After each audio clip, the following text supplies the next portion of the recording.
Você se lembra do Isso a Globo Não Mostra? Aquele quadro do Fantástico que fazia piada com os próprios micos da emissora. Era interessante. O câmera tropeçando, o repórter perdido, o figurante dançando errado. Enfim, aquelas pérolas que escapavam da edição e viravam ouro na mão dos roteiristas. Virou meme, virou bordão, virou sinônimo de censurado com carinho. Pois bem, parece que a vida imita a arte, ou no caso, a vergonha. Porque isso a Globo também não mostrou. Um economista ao vivo na Globo News, detonando a tentativa do governo Lula de enfiar a goela abaixo do brasileiro mais um aumento no IOF. Ao vivaço, sem aviso, sem filtro. Um espetáculo de bom senso que caiu como um meteoro no colo dos apresentadores. Resultado? Sumiu. Puf, evaporou.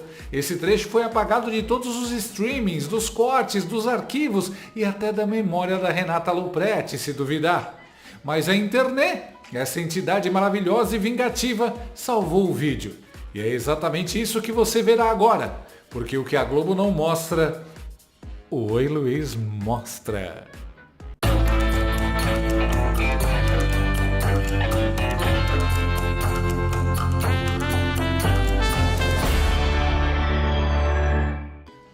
Imagina a cena, o vilão do filme toma um chute nas partes baixas, cai no chão se contorcendo, perde o cetro, a coroa e ainda tenta chamar o juiz para anular o golpe. Bem-vindos ao Brasil de 2025, onde o rei Luiz Inácio I, o impopular, levou uma rasteira do Congresso e agora quer que o Supremo diga que isso é falta técnica. Sim, meus caros, o gnomo de 9 dedos perdeu feio no jogo democrático, mas quer chamar o VAR togado do STF para anular a partida. É como se o Thanos, depois de ser derrotado pelos Vingadores, subisse até Brasília e pedisse para o Gilmar Mendes devolver as joias do infinito. E o mais engraçado? Ele nem quer assinar o pedido. Quem entra com a ação? O PSOL, aquele partido que é carinhosamente conhecido como o PT com HIV. Então senta, pega a pipoca ou o boleto do IOF que você não vai mais pagar, por enquanto, e vambora entender essa tragicomédia de toga, decreto, impostos e traição palaciana. This is fine. Tudo começou quando o governo resolveu aumentar o IOF, aquele imposto que cobra cada vez que você pisca na frente de um caixa eletrônico. O povo já estava injuriado, mas o Congresso decidiu mostrar que ainda sabe dizer não. Resultado, 383 votos contra o decreto, só 98 a favor. Uma surra, um atropelo, uma humilhação. Se fosse uma partida de futebol, o juiz teria encerrado aos 15 do segundo tempo para evitar mais vexame. E tem mais, 342 votos é o que se precisa para aprovar um impeachment. Lula viu isso no telão da Câmara e sentiu um calafrio maior que o da Dilma quando tentou explicar ou estocar o vento. O vento, ele é diferente em horas do dia. Então vamos supor que vente mais à noite. Como é que eu faria para estocar isso? Como é que eu faria? Para piorar o quadro, os próprios aliados do governo começaram a fugir da base, como figurante de filme de terror ao ver o assassino na porta. Antes da votação, foi marcada uma reunião para discutir o IOF. A Crazy Hoffman convocou os líderes dos partidos. Somente 2 líderes apareceram. O resto fingiu que era spam de WhatsApp. Tem gente que nem responde mais a Glaze. Pelo jeito ela não é tão bonita quanto o Lula pensava. Eu quero mudar, estabelecer a relação com vocês, por isso eu coloquei essa mulher bonita para ser ministra de Relações Institucionais. Crazy, aliás, deve ter descoberto que carisma não se compra com emenda parlamentar. Ela achava que era a menina dos olhos do Lula. Descobriu que é mais pra unha encravada. Eis que surge o PSOL, sempre eles, aquela ala radical do PT, mas com cabelo pintado de azul. Se o PT é o Dr. Evil, o PSOL é o Mini-Me, mas sem a graça e o carisma do baixinho. O partido entrou com uma ação direta de inconstitucionalidade no STF. E não foi só isso. Eles fizeram o favor de pedir que o caso fosse parar direto no colo de Alexandre de Moraes, o nosso Lex Luthor de toga. Afinal, se é para censurar ou atropelar a Constituição, o Chandelle é o mais indicado no cardápio.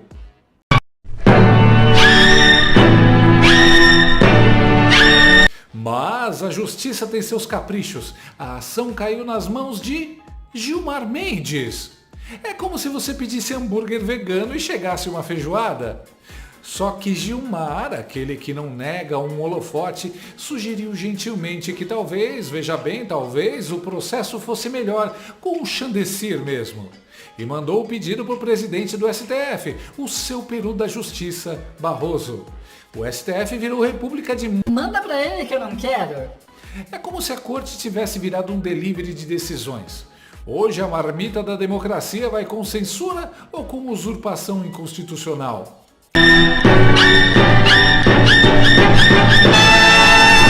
Mas, por trás de toda essa operação, o que o governo realmente quer é simples: aumentar imposto sem pagar o preço político.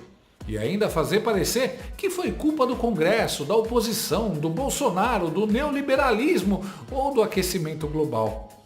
Só que o Congresso não gostou. Ninguém gosta de ser chamado de irrelevante. Deputado e senador já acordam com a mulher deles reclamando que eles não mandam mais em nada no Brasil. Agora imagina o que acontece quando o Executivo e o Judiciário decidem jogar de dupla contra eles. A fúria foi imediata. Parlamentares dos mais variados matizes começaram a articular discretamente, e nem tão discretamente assim, uma reação. E o tema do momento no cafezinho virou: se eles querem tirar nosso poder, a gente tira o deles. E aí, meu amigo, começam os sussurros sobre impeachment, não só de presidente, mas de ministros do STF também. Afinal, como já dizia a profecia das casas de Brasília, quem fere o parlamento, como o parlamento será ferido. No meio dessa confusão, o órgão de propaganda do regime, a Globo News, está mais perdido, estressado e cansado do que o maquiador da Erika Hilton. Eu sou uma travesti. A comentarista e assistente de palco do Lula, Andréa Sadi, não conseguiu disfarçar a aflição ao notar que ninguém mais quer cargos no governo do patrão de 9 dedos dela. Essa dúvida, existia essa base? Porque hoje alguns líderes do Centrão falando para mim, Sadi, o presidente teve a chance, no começo do ano, de construir uma base com a reforma ministerial. Aí, quando eles falam assim, para mim funciona, porque você consegue entender o motivo. Então, se eles estão falando isso, é porque eles estão reclamando que não houve uma distribuição de cargos. Então eles queriam ministérios e o Lula não entregou. Então, tem um fato. Só que isso não foi feito. O timing do presidente já passou. Agora, se você for conversar com esses líderes sobre cargos, eles nem querem. Não querem mais. Entendeu? Então, assim, a gente volta para a nossa conversa sobre o timing do presidente. E até conversando com essas fontes, eu lembrava que não é só com eles, até com a base, aí sim, do próprio presidente. Vou dar um exemplo, Guilherme Boulos. Guilherme Boulos, de fato, foi sondado, houve essa conversa. A gente trouxe aqui, o ex-ministro José Dirceu disse aqui, semana passada retrasada, do Boulos, da possibilidade do Boulos ir para o Palácio do Planalto.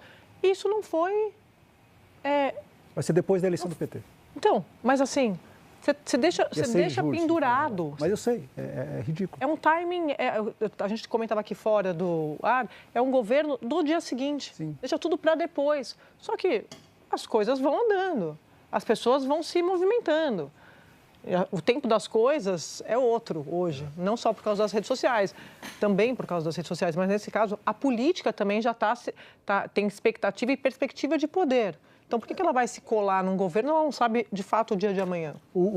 A cara de desespero dela. Sadi, o Centrão desembarcou do Titanic. O Lula é um câncer, ninguém quer pegar câncer. Os políticos estavam dispensando cargos no governo e ele teve que colocar os cupinchas do PT para preencher as vagas. É um governo natimorto. Todos sabiam que o único objetivo era tirar o Bolsonaro e depois descartar o pinguço. É óbvio que o governo Lula não consegue governar com esse Congresso. Vamos aos fatos. Esse governo não é só ilegítimo, ele é tipo um rim transplantado de corpo estranho, rejeitado desde o primeiro dia. Foi instalado ali com todo o carinho de um canetaço judicial e as bênçãos da ala mais engajada do STF, que virou partido político sem precisar de urna. A ironia? O Congresso, aquele mesmo que agora atrapalha os planos do Planalto, foi eleito pelo povo. E o povo, adivinha só, tá de saco cheio da esquerda, de wokeismo, de janja no TikTok e de aumento de impostos. O Congresso reflete o humor da população e hoje esse humor é tipo o do Clint Eastwood num filme de faroeste, seco, impaciente e armado de conservadorismo. Mas aí, o sistema, essa coisa linda e transparente que conhecemos como democracia brasileira, resolve enfiar um governo de esquerda goela abaixo do eleitor. É tipo o garçom chegar na sua mesa com um prato de feijoada vegana e dizer: Come, sim, foi o chefe do STF que mandou. Aí o governo, que foi colocado ali por força de decisão monocrática, começa a reclamar que o Congresso não colabora. Ué, mas vocês esperavam o quê? Que o Brasil ia virar uma Cuba de iFood com aprovação popular? Que a oposição ia se ajoelhar e bater palmas para aumento de imposto e censura em rede social? E agora, com a cara de pau que só o petismo genuíno consegue alcançar, vem dizer que estão sendo impedidos de governar. Meu amigo, vocês não estão sendo impedidos de governar. Vocês estão sendo impedidos de fazer o que querem sem o menor respaldo popular. É diferente. No fundo, o PT sabe que não deveria nem estar ali. Sabe que é um governo de mentira, sustentado por narrativas, ministros com complexo de faraó e jornalistas que agem como líderes de torcida. A dificuldade de governar é só o reflexo da farsa tentando funcionar no mundo real. Tipo o boneco inflável do posto tentando correr maratona. Então não adianta espernear. Se colocaram vocês no poder por meios artificiais, é natural que a realidade, mais cedo ou mais tarde, reaja. E está reagindo, com Congresso, com opinião pública, com vaias, com rejeição. E agora só falta um aviso nos sites oficiais. Governo em versão demo, para desbloquear todas as funções, insira um voto legítimo nas urnas. Mas a maior demonstração de que a Globo News está perdida é que um dos comentaristas conseguiu sair da Matrix petista e destruiu as desculpinhas do governo Lula sobre a IOF ao vivo, para pânico da Sadia e dos colegas. A pancada foi tão forte que a Globo apagou o corte da Globoplay e de todos os seus canais digitais. Mas alguém estava atento, gravou esse momento épico direto da TV e compartilhou na internet. Divirta-se. Pois é, Sadia, esse ponto que o Pablo trouxe me parece importante. Quer dizer, a discussão do problema em si foi esquecida. Quando a gente pensa na questão do IOF, é importante destacar que essa necessidade apareceu porque o Congresso ele aprovou um orçamento enviado pelo governo e um orçamento que era fake. Era um orçamento que na prática superestimava receitas, subestimava despesas e esse orçamento, veja você, no meio do caminho teve que ser revisto. Porque as despesas eram muito maiores do que estavam previstas no orçamento, as receitas eram menores e aí você precisava fazer um ajuste. Aí na hora de fazer o ajuste, o governo não tem apoio no Congresso, faz uso de um imposto que não precisaria passar no Congresso, que é justamente o IOF, aumenta a alíquota do IOF, adota uma medida ruim, porque o IOF é um imposto regulatório, não é um imposto arrecadatório, desorganiza o ambiente econômico. O governo vem com um discurso de que não, estamos tributando os mais ricos, isso não é verdade. IOF impacta no crédito do cartão de crédito de quem fica endividado, impacta no pequeno empresário que precisa de dinheiro para o seu capital de giro. Não é verdade que você está tributando os mais ricos e que, consequentemente, essa é uma medida que tem apenas esse objetivo. É uma gambiarra para tentar resolver um problema do ano de 2025, para tentar cumprir uma meta fiscal que o próprio governo estabeleceu e que não consegue cumprir.